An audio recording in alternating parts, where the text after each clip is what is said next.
Jesus asked him, "What is your name?" "Legion," he replied, because many demons had entered him. They pleaded with Jesus not to order them to go back into the abyss. A large herd of pigs was feeding on the hillside. The demons begged Jesus to let them enter the pigs. Jesus gave them permission, and the demons left the man and entered the pigs. The herd rushed down the cliff into the lake and drowned. When those who tended the pigs saw what happened, they ran away and told the story in the city and in the countryside. People came to see what had happened. They came to Jesus and found the man from whom the demons had gone.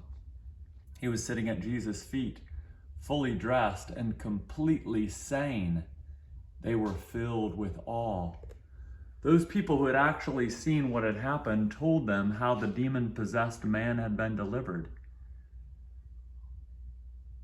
Then everyone gathered from the region of the Gerasenes asked Jesus to leave their area because they were overcome with fear. So he got into the boat and returned across the lake. The man from whom the demons had gone begged to come along with Jesus as one of his disciples. Jesus sent him away, saying, "Return home and tell the story of what God has done for you."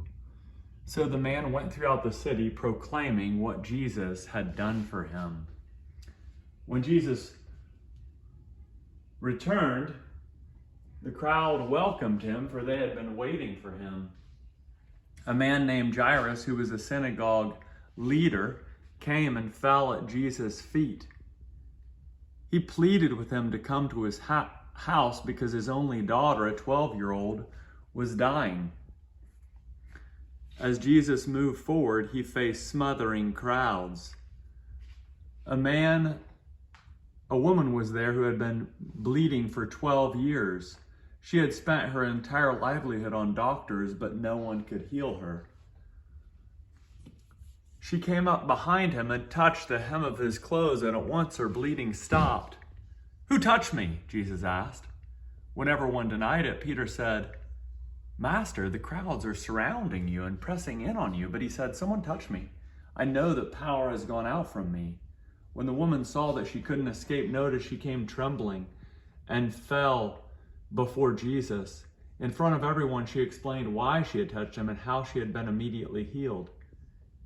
"Daughter, your faith has healed you," Jesus said. "Go in peace."